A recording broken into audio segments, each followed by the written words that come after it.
All right, let's get started. My name's Bevin Love, and I'm the program director for Seeing Through Stigma. And we're with Heart and Soul. And Heart and Soul is our peer-to-peer run agency. And we have peer-to-peer counselors available for those who are seeking support with mental health at our locations, but we are getting our locations started. Hi, Carter. Hello. Hi, everybody. Nice to see you. Good to see you all too. Missed you. Miss you Okay. too. All right. So anyway, what I want to share is I'm going to post our Heart and Soul website in the chat for you to refer to. And I'm also going to post the Seeing Through Stigma website in the chat, so you can have those websites to refer to. And we have 4 speakers today. We have Xibin. Wave your hand, Xibin. There he is. All right. And we have Yoshie. And Yoshie's our executive assistant with Heart and Soul. And Xibin works with Heart and Soul as a peer counselor. And Yvette, wave your hand. There she is. Okay. And MayLynn is with us. All right. MayLynn, hi. All right. We're glad to be here today. As I said, I'm the program director for Seeing Through Stigma, and I run the campaign. And what I do is I have speakers go out into the county, and we go to various locations. And I take speakers like Yoshie and Xibin and Yvette. And MayLynn is with us. She's new with Seeing Through Stigma. We're glad to have her with us and share her story. And so what we do is we go out into the county. We go to various locations. We go to Star Vista, which is the crisis center for in the county. I go to junior colleges, high schools. We visit the Belmont Police Station.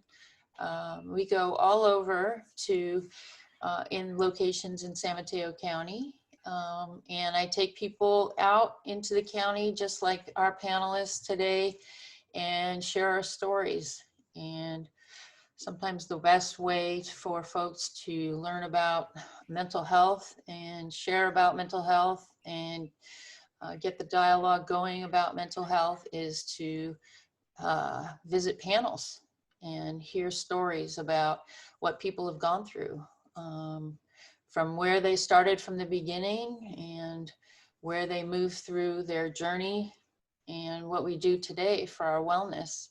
So we talk about how we've recovered and how we live in a place of resilience and strength.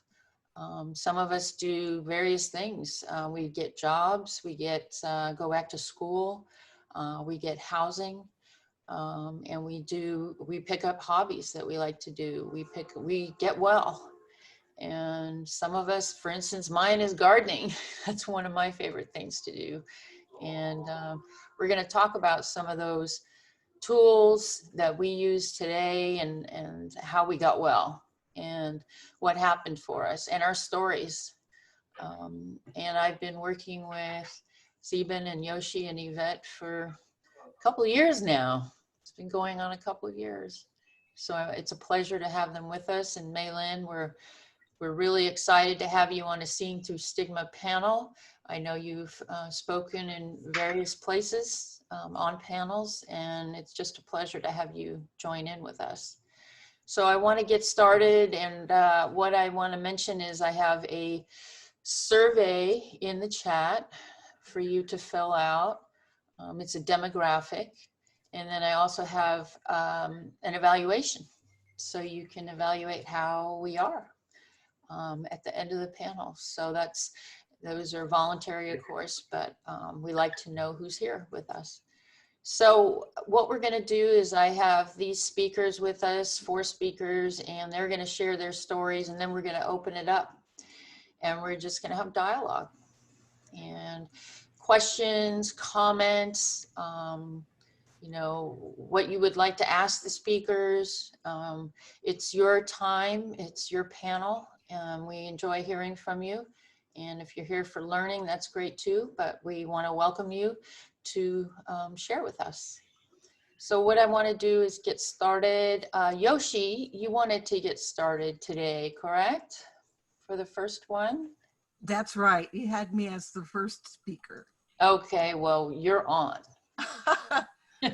Hello, everybody. I'm so glad that you're here with us today. My name is Yoshie Hill. I'm a woman in long-term recovery, and I'm a psychiatric survivor. My familiarity with mental health stigma began in childhood when my mother was diagnosed with paranoid schizophrenia. So my story begins with Eiko's story. Mama was a Japanese war bride, and she had endured the hardship and terror of growing up in wartime Japan, when over half of her hometown, Yokohama, was destroyed by Allied firebombing. By the end of the war, most Japanese were starving, homeless, and in poverty, and I believe that trauma made her fragile. After the surrender, the US occupation stationed thousands of Americans in Japan to rebuild the country. My dad, Fred, was a civilian engineer, got his degree on the GI Bill, having served in Europe during the war. And my dad, Fred, was one of them. And even though it was strictly against regulations, when he met Eiko, my mom, he fell in love with her. They overcame overwhelming official and societal barriers against interracial relationships to get married and move to America. I was born in Tokyo, and we moved to the US when I was 1 year old. The 1950s was not an easy time to be Japanese and post-war American, because the anti-Japanese hatred from the war still ran very high. Mama's new life in America as a war bride was not the easy dream that she had imagined it would be. The homesickness, the isolation, and the vicious racial prejudice that she had to endure every day were just too much for her to bear, and her mind and her spirit broke. She experienced a psychotic break, and she was diagnosed with paranoid schizophrenia at the age of 29, and she was committed to a mental hospital for 2 years. Now, she never spoke of the trauma and the loneliness of those years of incarceration, apart from her family and everything familiar. But I do know that there was no one to speak with in Japanese so that she could voice her feelings and feel understood. She underwent shock treatments, was given mind-numbing medications, and she emerged with the forever label of mentally ill. And I can only imagine the bewilderment and the loneliness and the fear, sadness, anger, and humiliation that she must have experienced in that institution. Locked wards, folks. After discharge and family reunification, she did her best to assimilate, but Mama was never normal again. Despite being heavily medicated on Thorazine, she had severe paranoid delusions, hearing voices, and perceiving special messages for the remainder of her life. She could be a really scary and alienating person. I was afraid of her. I was often the target of her hate and rage. Now, my daddy warned me never to speak of Mama's mental condition to anyone outside of the family, and I didn't. It was our shameful family secret. That's where my self-stigma took root. When our family went out in public, Mama's outbursts were just so mortifying.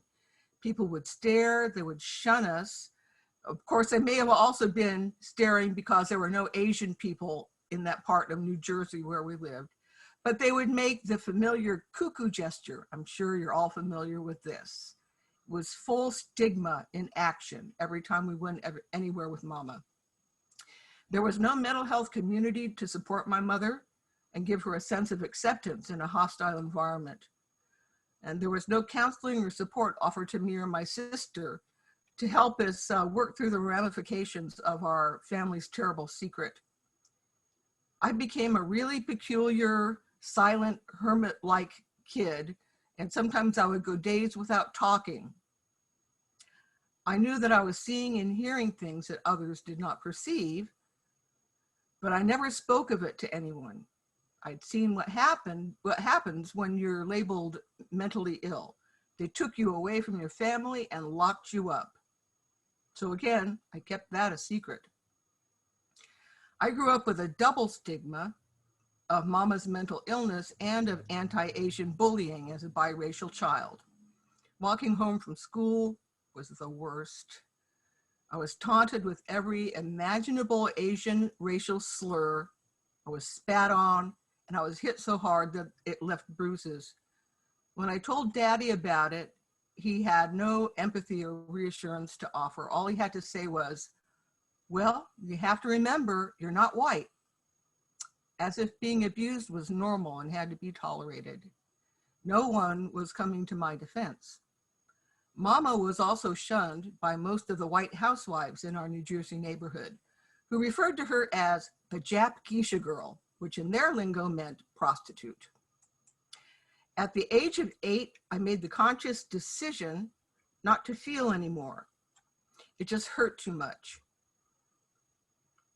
It hurt too much to be me. And the problem is that when you shut down your unwanted negative emotions, you also shut down the capacity to feel emotions like joy, tenderness, or compassion.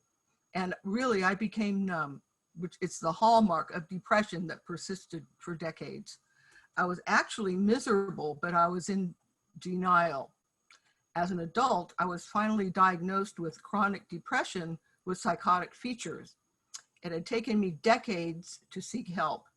I had a deep distrust of psychiatrists who were never able to help Mama beyond prescribing ineffective psych meds.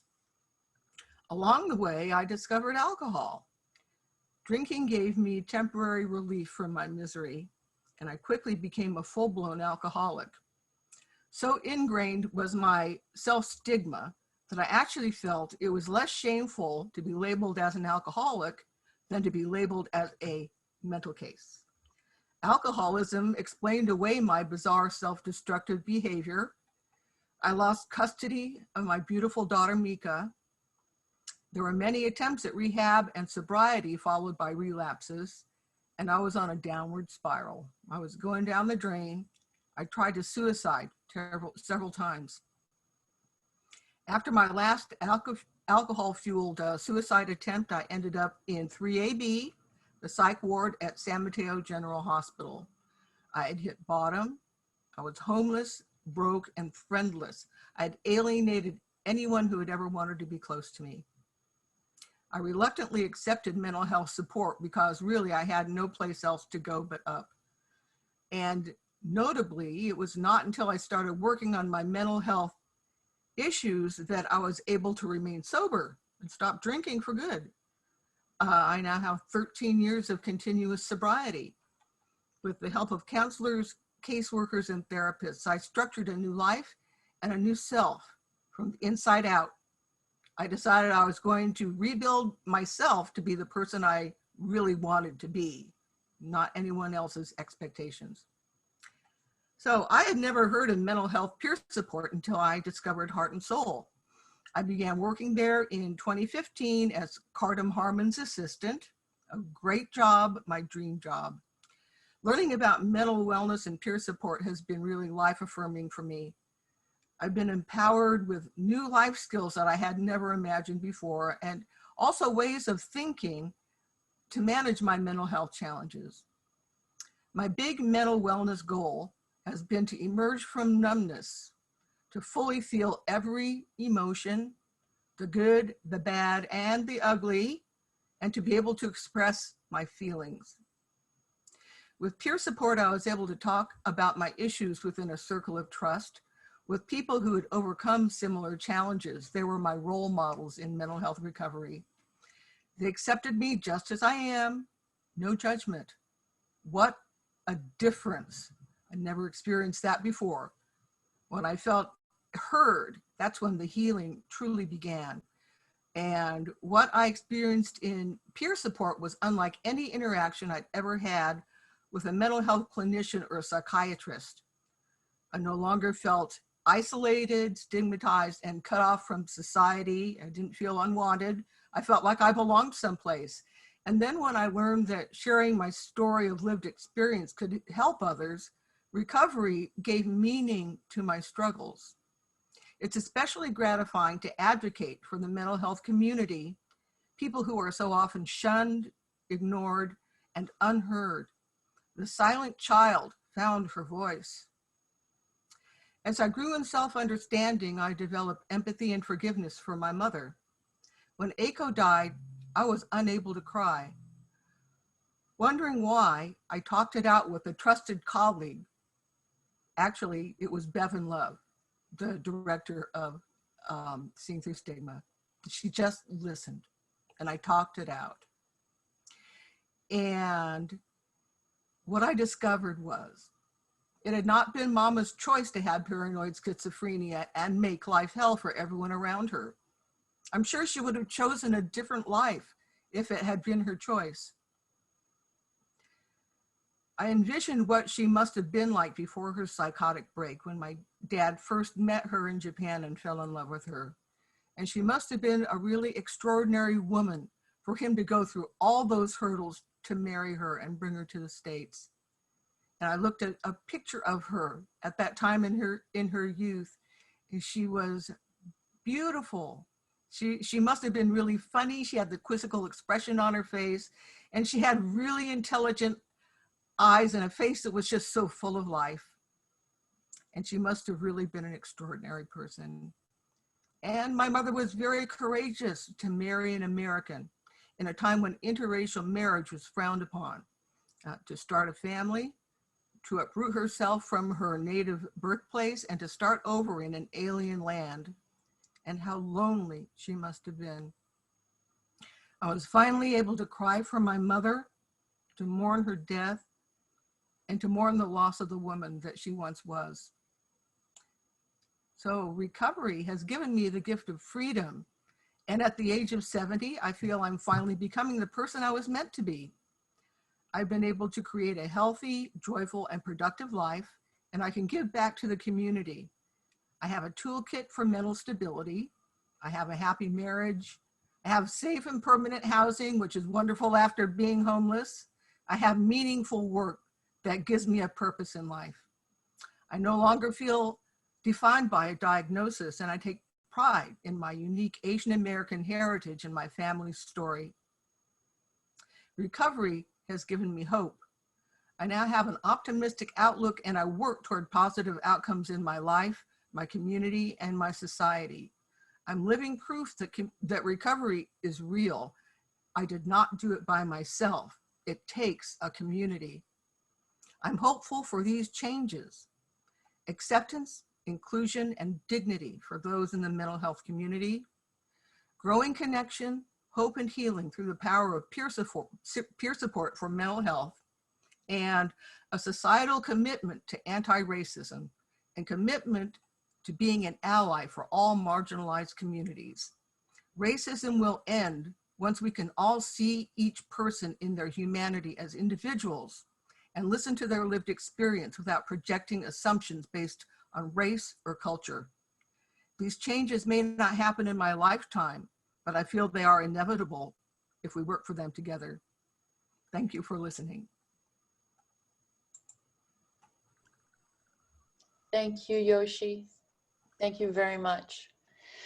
Always appreciate what you contribute to Seeing Through Stigma. Okay, Xibin, would you like to share next? Yes. Thank you. Yoshie, you pretty much captured the theme of my story, from shame to open sharing, from disconnection to fully feel. What you shared about your mom, about how you feel about your mom, nowadays actually inspired me to go look for a photo. Hopefully I get to share with you all at the end of my sharing, because it feels appropriate. Do I have the ability to share screen, Bevin? Yes, Xibin, Okay. whatever you would like to do. Okay. So I didn't know where to begin with this telling my story today. And yesterday I was driving to Costco for grocery shopping, and I was compelled to listen to two of the songs that has been played thousands of times. Because I know, because iTunes has a counter how many times you played. Those were the songs played when I was the most challenged as an adult. Those two songs, one in hindsight empowered me, and another was part of healing. And as a result of those two songs, I came back home. I looked into my journal about the times when I first made mentions of those songs. And I came across a journal entry called, the title captured my attention, called Thought or Thoughts of Harm. I wondered if I misspelled, if I meant self-harm. So I read the journal. And it's a very short journal. And when I read it, I knew where I began my story. I knew that I want to share the content of that journal entry. Now this journal entry going to be graphic, so I apologize in advance if especially the womankind here would feel offended by it. I ask for your forgiveness and understanding and openness in advance. This was written 2014 on the January 9th. I don't know if you remember what you did on that day or not, but thanks to this journal, I know what I went through that day. So here we go. This is what I wrote. And pardon the grammar, because my English was still rough at the time. Word for word. Thoughts of harm. I thought about holding a knife, forcing, not going to mention that name, to undress, turn around and bend over. Then I realized my thoughts will not help me, but harm me. I stopped. I reminded in my mind, trying to erase it. Now I can see myself getting a gun and end myself on the range. It has been a while I have suicidal thoughts, and today that thought is back. Sigh. Why? Anxiety for post-bac pre-med program. Loss of my object of love. Emptiness. And thoughts of judge didn't give us a chance to hear us out doesn't help either. Written 13 minutes after midnight, Thursday, 9th January 2014 in Los Angeles. Actually, within the content of this entry, literally express all that I was pained, all that brought me sadness, brought me a sense of emptiness, of shame, of anxiousness, of fear in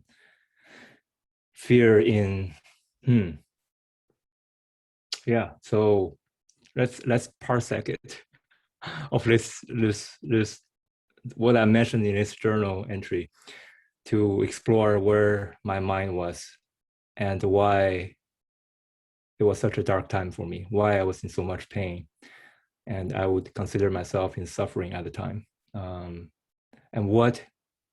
how I got from there to be in front of you all now, sharing what I would consider to be shameful, but now being able to openly share. And yeah, so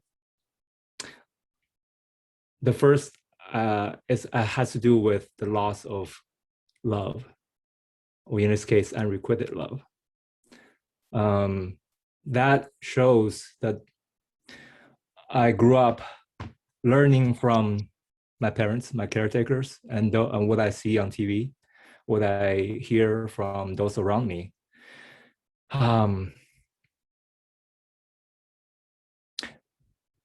what I should value, and what I need to have in life in order to feel worthy and to feel successful, being somebody that are in the other's eyes. In the other's eyes, here's the key point, not in my own eyes, but yes, in my own eyes, but to be in my own eyes has to be from others first. That's the key. In others' eyes, what I would consider to be worthy of love. And one of them is to feel worthy to be loved by another. So I had a belief that I am not enough unless being validated, accepted, and loved by someone that I value, not just anybody, but someone I value. So with that mindset, that led to when I really wanted to love someone and want that love back. And when I didn't get that, that was painful. And I mentioned about anxiety for post-bac pre-med. That also means at the time, my previous career has ended. So I was in the transition stage of not knowing what to do with my life. In the process of finding what I want to do next, I knew that there has to be something I'm passionate about. Yet I had no idea what I'm passionate about. Why? Because I learned from very young age, I guess, from my own parents, being Asian, that whatever I do has to be something make lots of money. In order to make a lot of money, have a good job, make a lot of money in order to be worthy of love, in order to have the resources to create a family, a desirable family. So instead of being connected with what really I'm excited about from a childhood, from the age of a child, I was conditioned to pursue things I don't feel excited about yet. It's what I supposedly would bring me happiness, supposedly bring me something that one day I would have would make me happy. So yeah, anxiety for post-bac pre-med program was that fear of not getting, what if I don't get accepted? Then my future will be like sniffed, left. And then the thoughts of the judge didn't give us a chance to hear us out. Didn't help either. I guess at the time, myself and my dad, I was helping my dad go through a court of some form, maybe traffic court, I'm not sure. And I guess our case didn't get heard that day, simply ruled as you're guilty. I don't know if that has to do with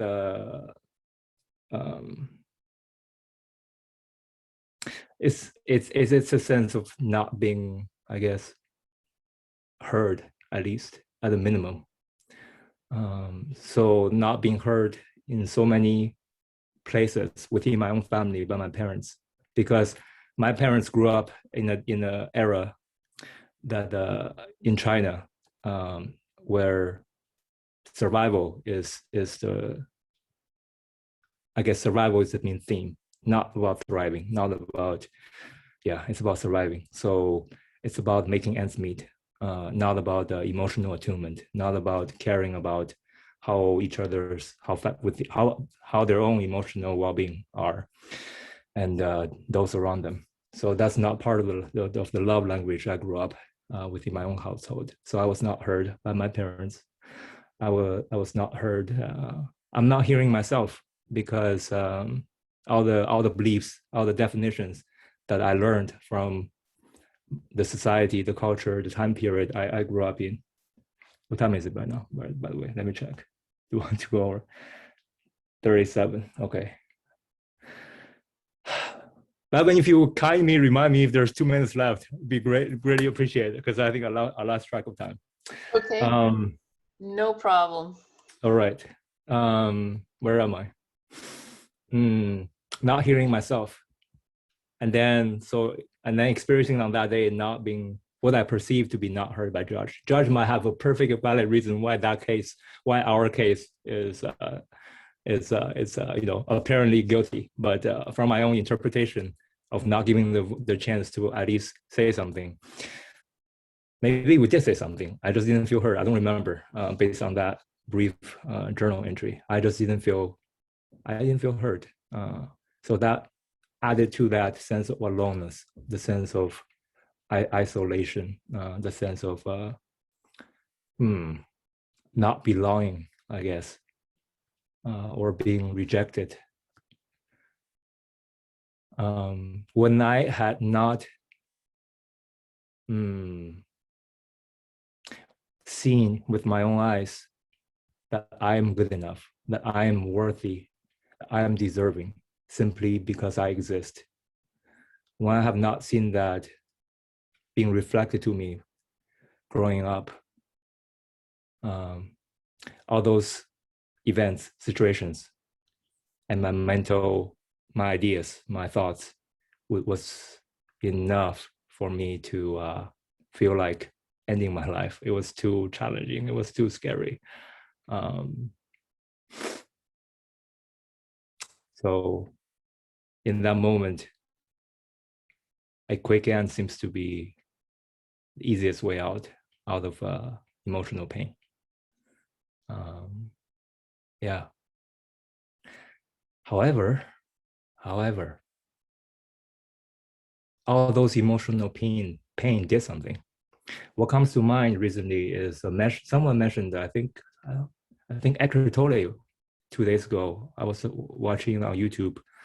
Eckhart Tolle mentioned about an audience member asked how to deal with unconscious people, and Eckhart Tolle mentioned use an analogy of exercising to get body stronger, and he provided the perspective that exercising is actually you're challenging your body. So we're challenging our body. We give something to our body that's a stress, and as a result of adapting and overcoming that stress, that our physical body got stronger, and likely so is our emotional well-being. So is our spiritual well-being. It's through challenge that it gets to be pushed and pressured, and by adapting to that pressure, we get to withhold that pressure and eventually able to take on more pressure, to able to eventually, in the presence of limitation, not the absence of limitation, but in the presence of limitation, still feel free. Yeah, that's true freedom, isn't it? True freedom is not the absence of limitations, but it's being free in the presence of them.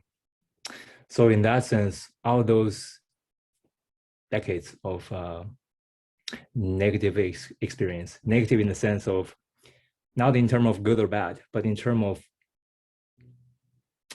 experiences that are disconnected, the beliefs of that I am not good enough until I achieve something, until I accomplish something. I have a feeling I have a couple of minutes left, right?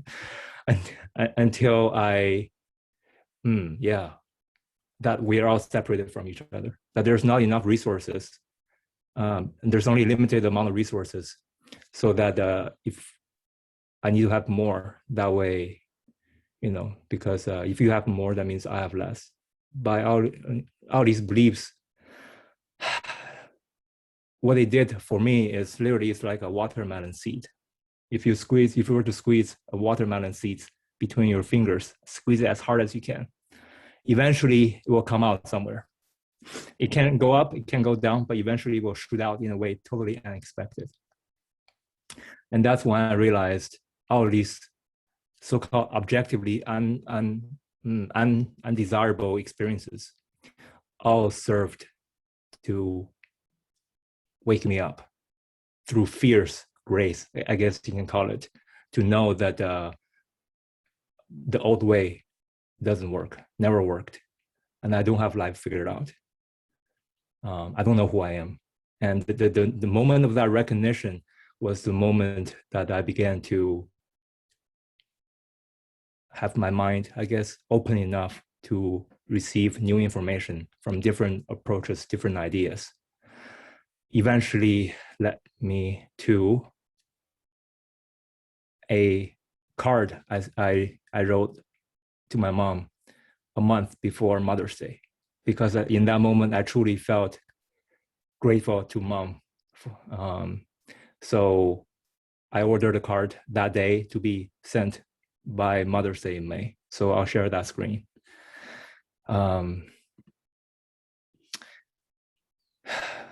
It says, "Happy Mother's Day, Mom.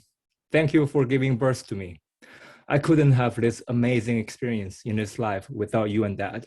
Thank you for everything that you do and for who you are. You're perfect just as you are. Love and gratitude, Xibin, April 11th, 2021.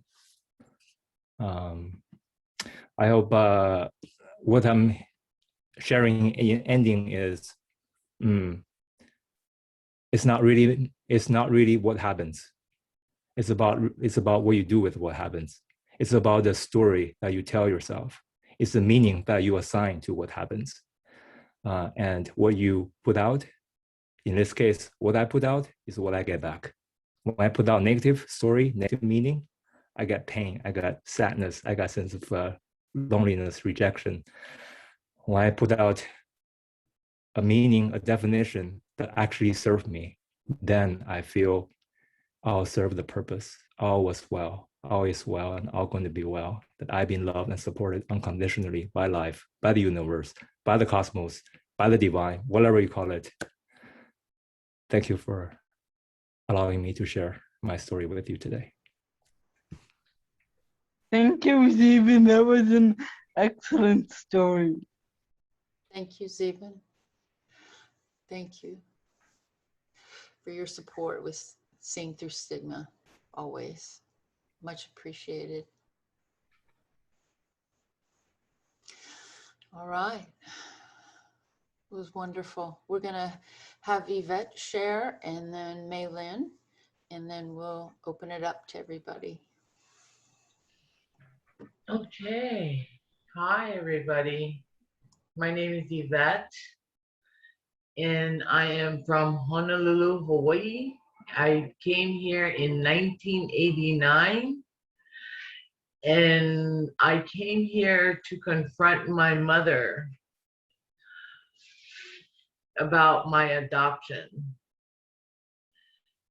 and all what I went through in those 28 years living in Hawaii without my family. My family lived here in San Francisco, and it was a heartbreaking situation because when I arrived here in 1989, I was very lost. I was very upset. I had a lot of anger issues. I was using drugs and alcohol to cope.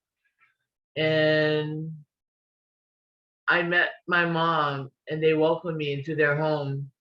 You know, Hawaii, I came here in Hawaii, I was in culture shock when I got here because I come from an island where, you know, everybody's aloha, I love you, how are you, you know, and I come to California and everybody just seems like, I got off the plane saying hello to everybody. And I was like asking my mom, why isn't anybody responding to me? You know, and she said, well, this is not Hawaii, Yvette. This is California. You know, they're not used to this and stuff. And I understood, you know, took my aloha and just smiled and went along. But, you know, my parents did a lot, you know, of hurt. They didn't show me love. They didn't care. They cared in their own ways that I would sort of read their minds and know that they loved me. And that's not how I felt deep inside. I was a person looking for love. I was a person reaching out for help.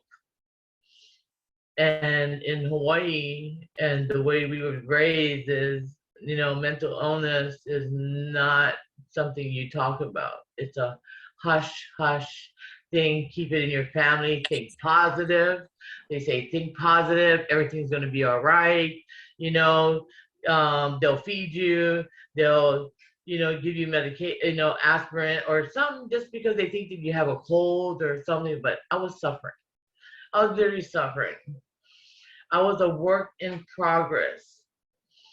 And yet my deep affirmation for myself, when I realized just how far I have come today. Today, I think to a journey that brought me far from where I started. It started with my mental health. I'll start with my mental health journey. My mental health journey started in 1994. I was still struggling with drugs and alcohol, and landed in San Mateo County General Hospital at 3AB, where I was diagnosed with issues of being a paranoid schizophrenic, along with delusional thinking. And it was very hard. It was very hard to think, because I drowned it. I just wanted to die. I just wanted to not be alive. So I used these drugs and alcohol to go ahead and not want to be. But inside of me, in this despair moment at the hospital, I felt inside of me, I was fighting. And I fought so hard inside and deep within that I prayed a lot in the hospital. I was fighting to be me, not something over me. And it was really, really bad experiences in the hospital. The new resources is great, but back then in 1994, it was hard. It was so tormenting and so uncomfortable. And when I realized that I have issues and I got some medication and they were trying to stabilize me, and after that 1 week of being in the hospital, they sent me home to my mom and released me to my mom. And I was an adult, but they released me to my mom. I went home with her, and she was like, you don't need these medications. You need to think positive. Easy said than done when you're struggling. Easy said than done. So you don't need to take the meds, you know, you're fine. You know, just think, and it's always the word I always come to mind. Think positive, that everything's gonna be all right. You know, get some rest. And it's not true. I struggled. I struggled for this broken heart of, I wanted her to love me as much as I loved her. In the midst of my episodes, I reached out one day and said, Mom, all I need is a hug. All I need is for you to tell me that you love me. And she pushed me away and never gave me that hug. Never hugged me. Never told me, Yvette, I love you. And that hurt me so bad that I wanted to die even more so. But as a child of God, if you take your own life, you're not going to go to heaven. So that was the fear that, you know, that's why I never committed the act. I thought about it, but I never committed it because I want to go to heaven. After this episode, I was kicked out of my mom's home and landed at the Redwood House from 3AB emergency. So they took me to emergency and they had a bed open at the Redwood House. I ended up at the Redwood House in Redwood City, where I stayed for 60 days. I went to groups. It was life-saving, great food. I had no visitors. After those 90 days were up, I ended up at Spring Street Shelter. And that was back in 1995, 96. I ended up at Spring Street Shelter where I was homeless. I have family. They didn't want me because they thought the stigma that they had within themselves is that I was crazy. That I was really crazy. And inside of me, I felt that I had to prove to myself in this midst of all this racing thoughts and emotions and delusional thinking and paranoia and hearing voices and stuff, that I can be somebody. I fought so hard to be somebody. At Spring Street, I took on a part-time job where I was riding my bike to Woodside Road, Albertsons. I went to use my culinary school art certificate and took a part-time job in catering. But all this in my mind, medications and stuff that I was on and stuff, was making it was so hard. People didn't realize how hard I was fighting to be normal, to want to be normal, and I wasn't. But I fought so hard, and the hurt and the pain in the back of me saying I'm not lovable, but I'm lovable to people. Why can't I be loved? Why can't I receive the same kind of love that how I felt? Well, I survived the Spring Street Shelter, transitional housing, great support from the Mental Health Association, where I still reside in their facility till today. My other journey was my recovery journey, where they put me in a program because they said that I still needed help, because I always wanted to turn to drugs. So instead of me going there while I was on drugs, I was already off of drugs, and they put me in WRA, Women's Recovery Association. And that's when I got to learn about myself and my struggles with their program, talking about what was eating me away, and they tried to bring my family into it, but my family would not participate. So there again, I was alone. I survived, and I have this, that I wrote this because this is how I feel. I believe self-love is real.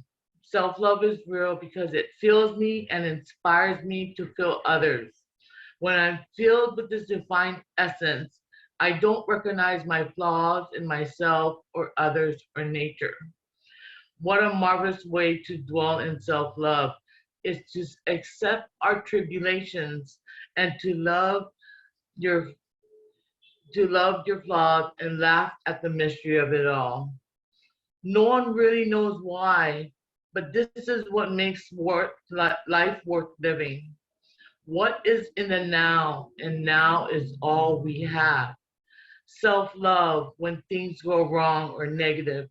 Resilience and compassion is all that we have. Self-love is what we can do for oneself, and that's okay. Okay, my friends, dwell in self-love today. It will change your life, and love never fails. This is the mystery of it all. And that is my mystery. That's what I believe in. I've come a long way. In 2016, I joined California Clubhouse, and my journey with the California Clubhouse was great. awesome, still there till today, supporting me 100% on my journey of recovery and of wellness. I give my heart to Heart and Soul, where under the direction of Cardam Harnum, who believed in me, that I believed in myself, that I can become whoever I want to become, so long as I put my mind into it.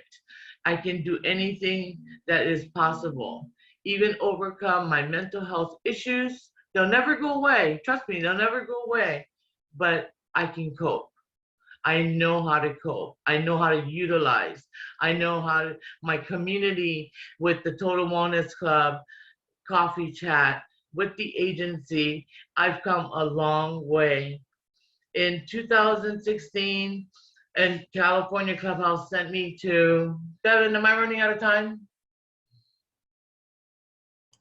You're doing okay. You can wrap it up when you feel like it. Okay, in 2016, California Clubhouse sent me to Genesis Clubhouse in Massachusetts to learn all the standards and how the club operation works. In 2016, I did the peer-to-peer to NAMI, the National Alliance of the Mental Illness. In 2017, I did In Your Own Voice with NAMI. In 2017, I did the Wellness Recovery and Action Plan, peer certificate. I became a co-facilitator of RAP in 2018. In 2018, I went to CSM and got my peer-to-peer certificate. In 2018, Heart and Soul sent me to intentional peer support, peer-to-peer. In April 2018, I went to mental health first aid and got a certificate all through the agency of Heart and Soul. I've pushed my way through this, and I'm gonna say lastly that my journey and my career in helping others in my community means a lot.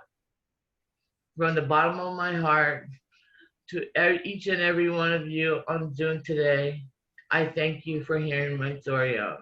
Thank you and have a great day. God bless you all.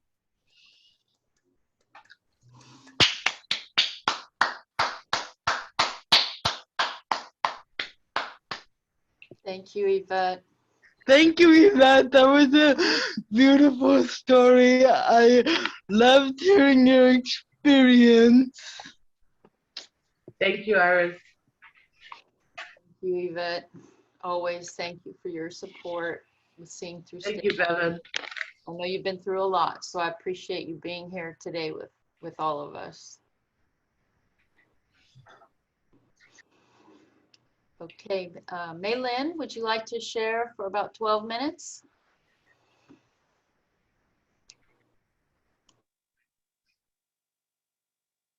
I can't hear you. MayLynn, do you want to try your audio with us? No, not working. Maybe log off and come back in, May.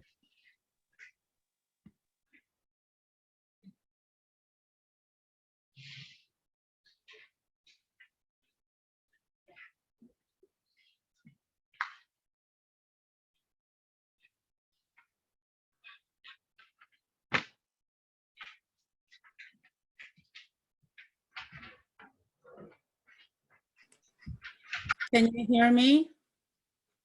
Hello? Yes, we can. May. All right, guys. So I wrote my speech because it's my first time at STS. So I'm gonna read it. So kintsugi is the unique and ancient Japanese art of repairing broken, chipped, and cracked pottery using lacquer and gold. Pottery repaired using kintsugi dates back to 16th century Japan, the Muromachi period, and makes use of many crafts using lacquer, one of which is called maki, which grew alongside the Japanese philosophy of tea ceremony, which comes from a belief in the beauty of imperfections. Today, I disclose such beauty of imperfections personified by my 3 braids as medals of honor to remind me to always strive to become a better partner, a better person, and a better mother. My story began in the Philippines, born from a Chinese Filipina highly Catholic Orthodox mother and a Spanish overly secular father. Things were simple with the premise that all I do, all that I will amount to be, is to always honor the family by being the dutiful Asian daughter who respected and honored mom and dad. This meant that I will do what they ask of me, whether I liked it or not. No choice there, only blind obedience. Doing well in school, honor the family, brings honor to the family, decorated being in the top 3 of the honor roll year after year, and being a recipient of Psi Chi, Sigma Psi, Alpha Sigma Nu, and Phi Beta Kappa. All sacrifices that made me see myself as an extension of a collective and not an individual came crashing down when I started feeling bouts of depression stemming from being punished daily with a belt buckle, my bestest friend ever, because I was not the little mini-me princess my mother wanted me to be. As a tomboy who would rather hang out with boys hunting spiders and beetles, play rough and tumble games and other contact sports, I began to realize that I needed to conform to my mother's expectations or risk getting relentless beatdowns.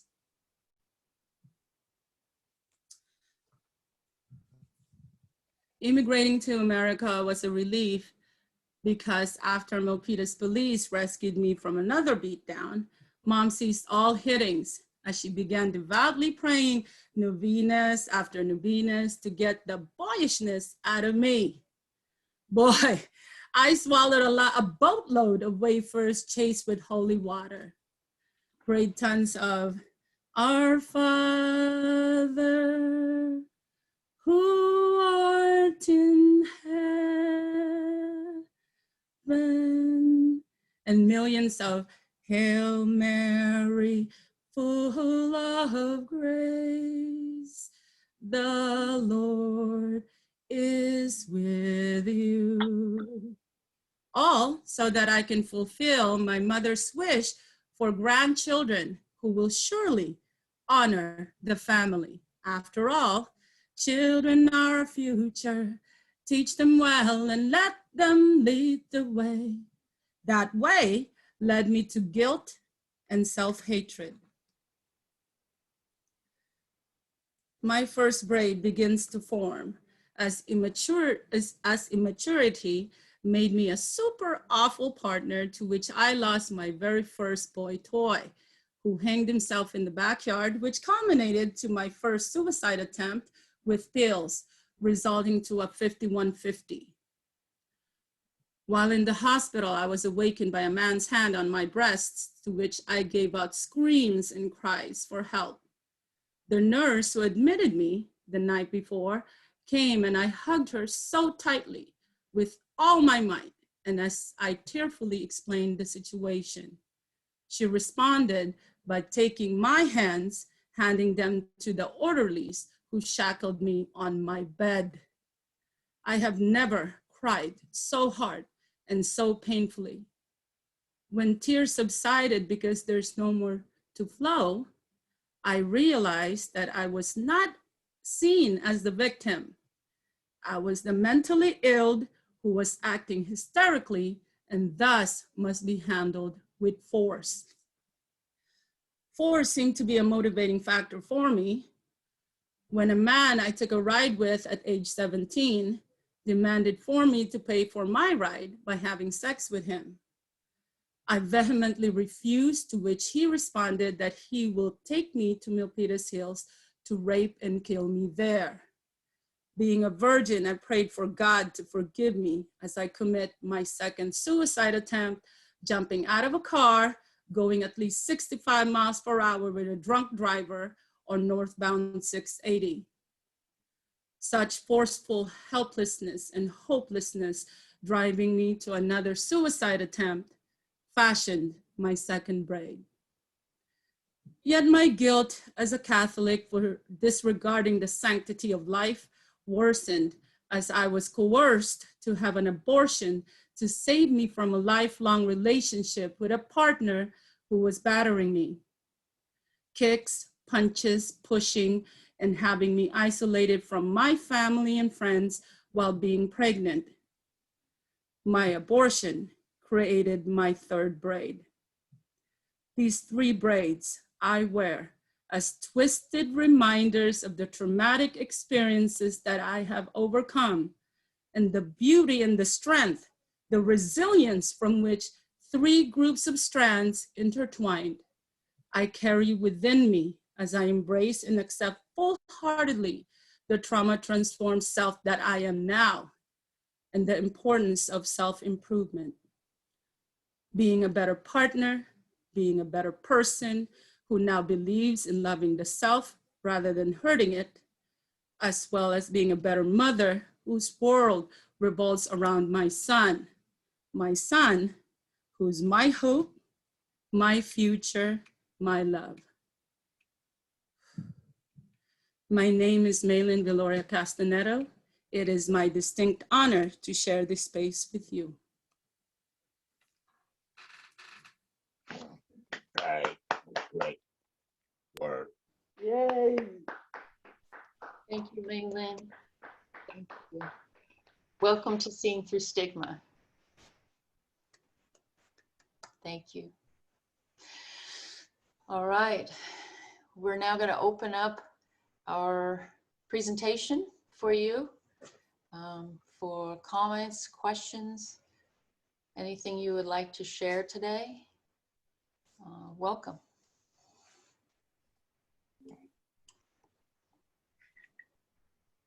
Well, I'd like to say something, if I may.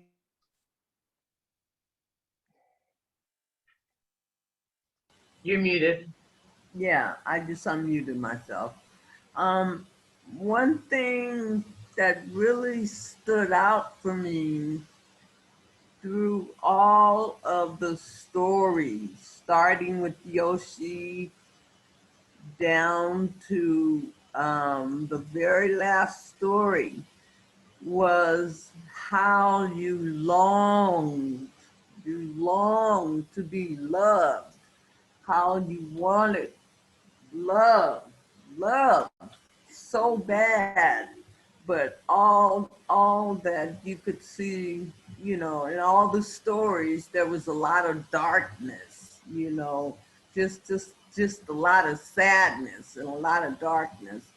And what I got from all of it was especially the mother's love, not just so much the father's love, but it was that longing for that mother's love and that mother's direction.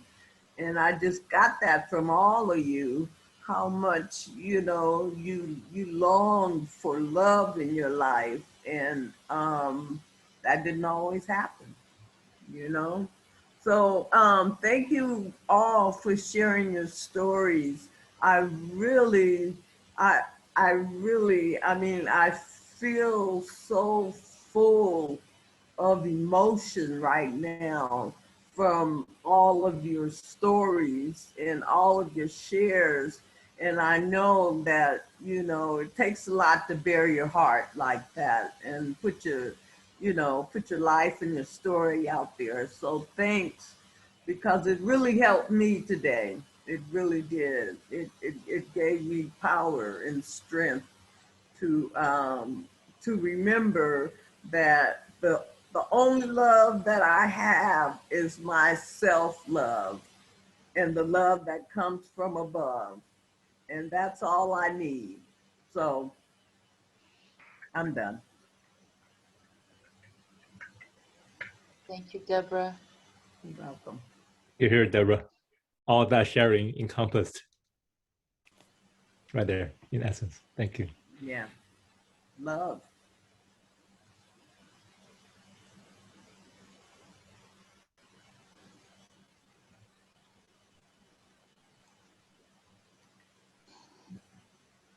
Anybody else? Hey, sorry. Hopefully you can hear me. I had to leave Wi-Fi to head to do some peer support. But I just want to say I'm proud to be a colleague of everybody who presented today. And this is my first time hearing some of these stories. And I just have a whole new amount of respect for each of you. I've seen all of your talents, Yoshie, your art and your speaking and writing, and May, your singing, and Xibin, I've seen how compassionate you are and caring for everybody. And it's just amazing how you are able to do all those things despite all the hardship you've been through. And I'm just so amazed that all those things that you've been through haven't made you a shadow of what you are now. Like, you guys are all so amazing, and I have so much more respect having heard those stories. Thank you so much for sharing. Thank you, Mark. And I have to say the feeling's mutual for me to you. To have you as part of Heart and Soul, able to see you in staff meeting is such a refreshing and supportive energy that you bring to the group. I appreciate your presence.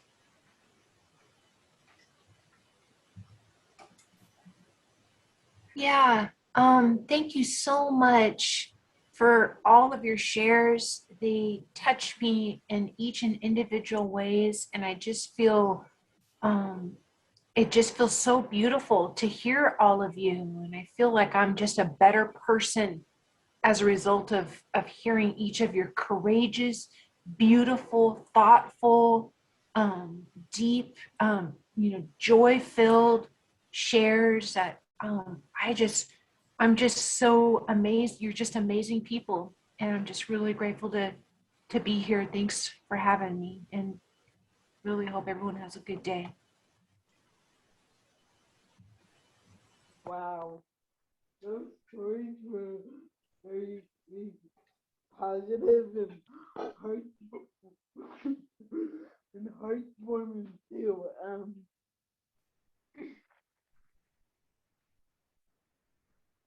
One of my favorite parts of every individual story is that they were different. And when I say different, it's because, people like Yvette, Yoshie,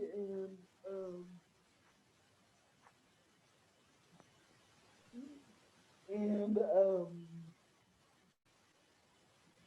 who else there was Yvette, Yoshie, May, and some, somebody else I can't remember. Xibin. Oh, thank you, Xibin. I cannot forget about Xibin. But yeah, those four stories were very positive and upbringing. I especially love the music and Ray's presentation. It was a very beautiful presentation.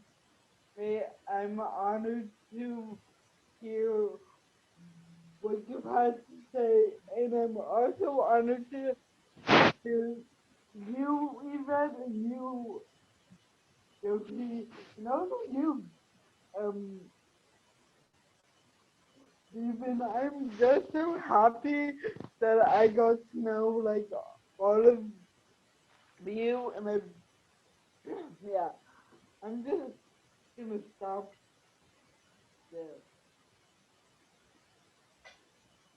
Thank you for letting me share, and thank you for letting me join. Thank you, Iris. Thank you. Thank you, Iris, for being with us and your support. Wonderful to have you. Just realized I left out Yvette there. Yvette, thank you so much for your story.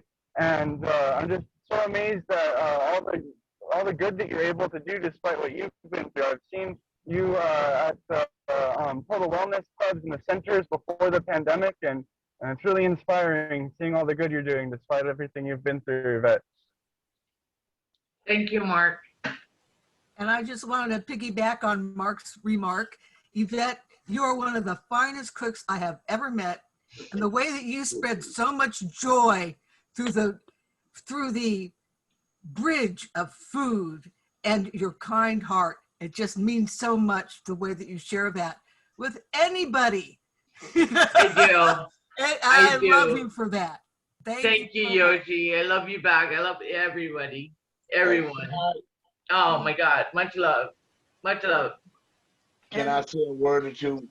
Go ahead, Daryl.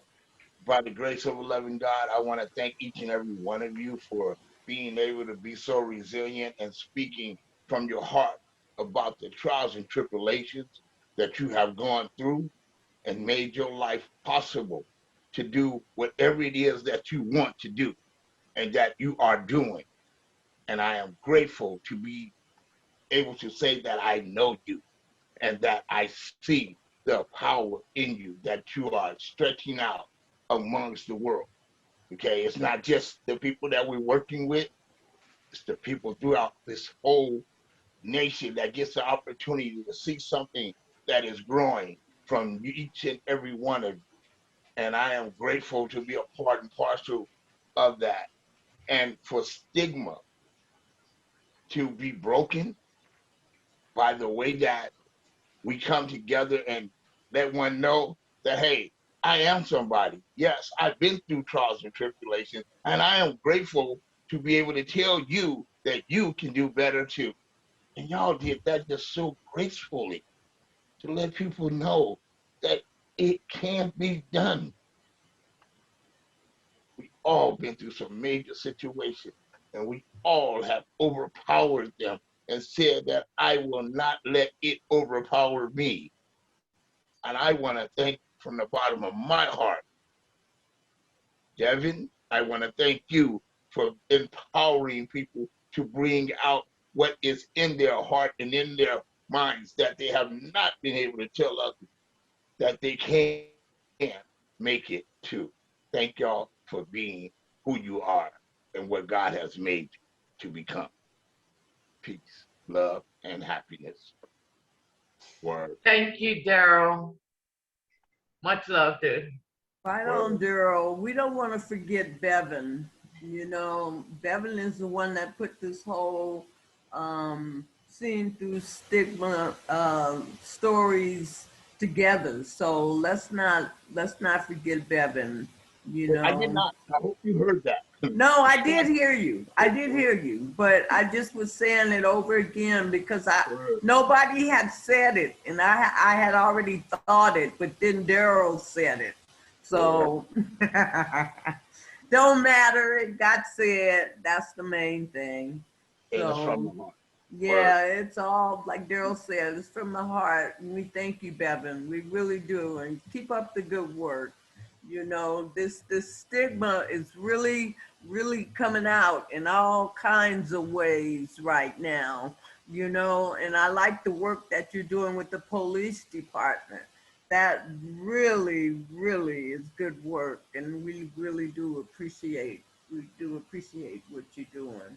And we're just here for you for support, and keep up the good work. Thank you, Deborah.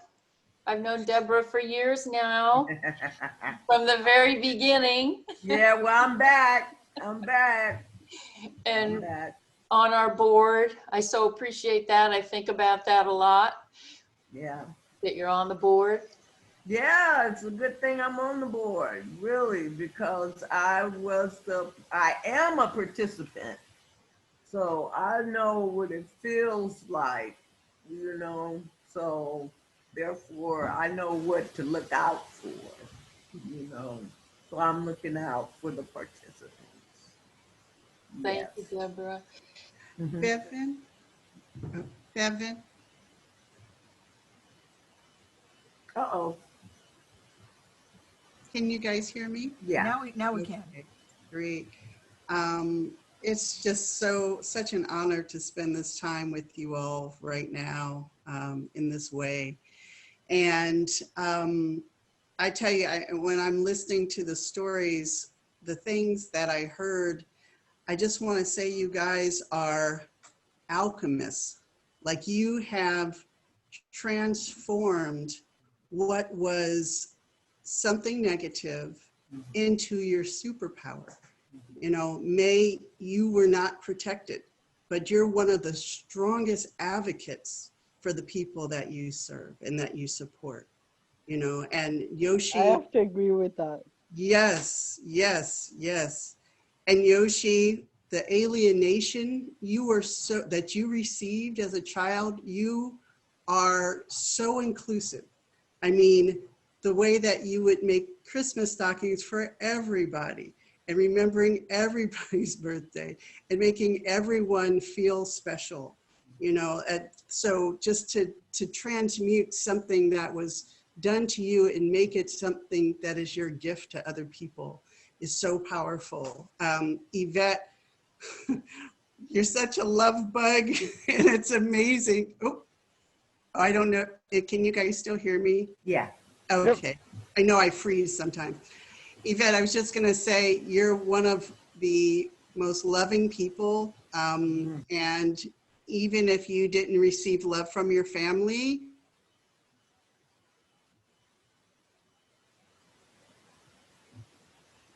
Uh-oh. Just lost your sound, Cardum.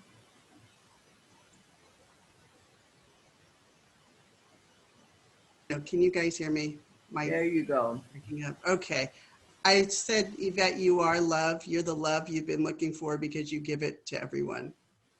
Can you guys hear me? Still. Still good. Great.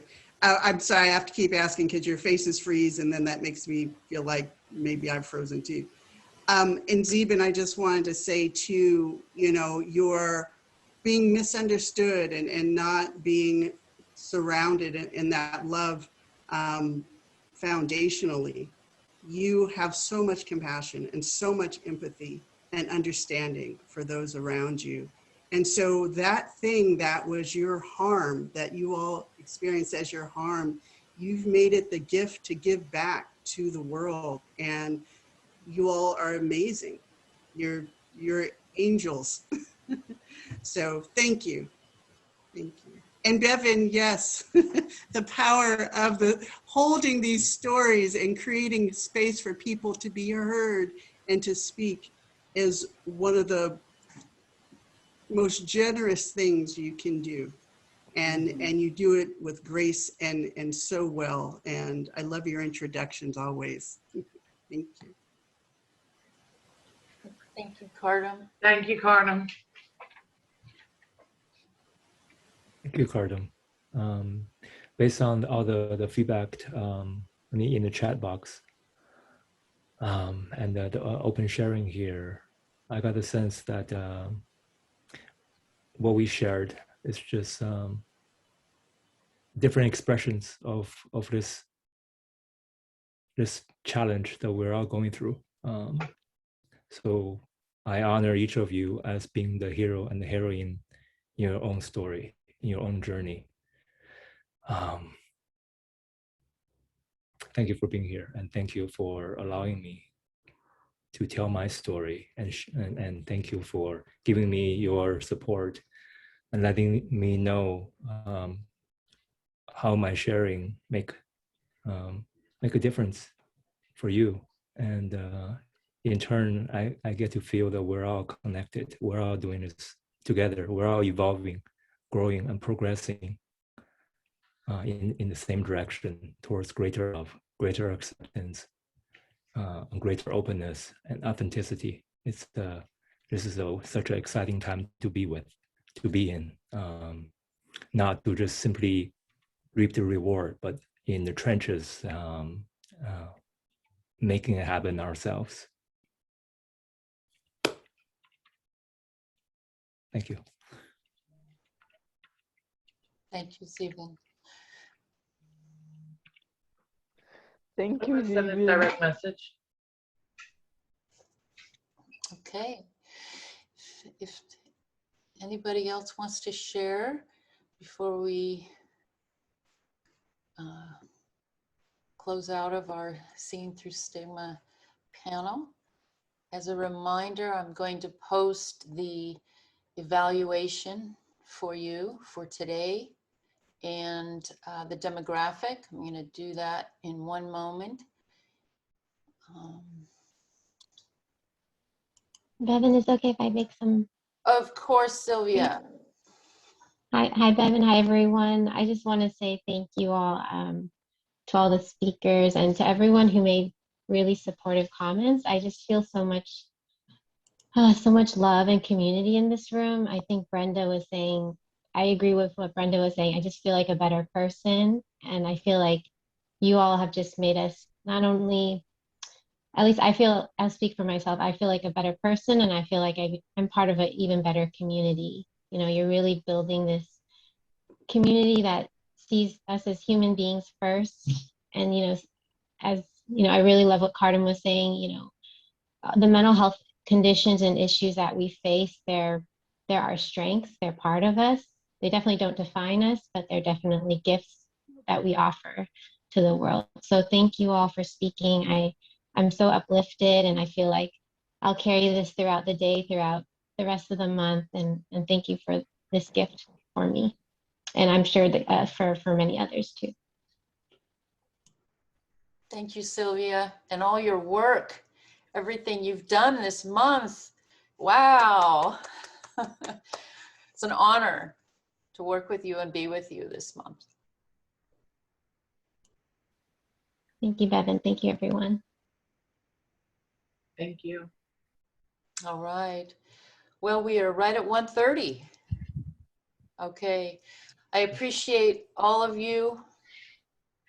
Very powerful today. Very powerful. Brings tears to my eyes.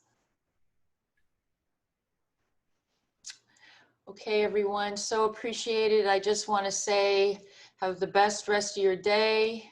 So great to be a part of Mental Health Awareness Month.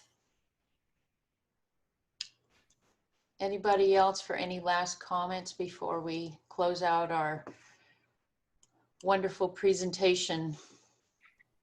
Who won the bag, Bevin? What's that? Who won the bag? Well, we have to ask Sylvia. Oh, Sylvia. Hi, Sylvia. Yeah, we'll let you know. Okay. We'll randomly pick someone. Well, I'm available if you need anybody.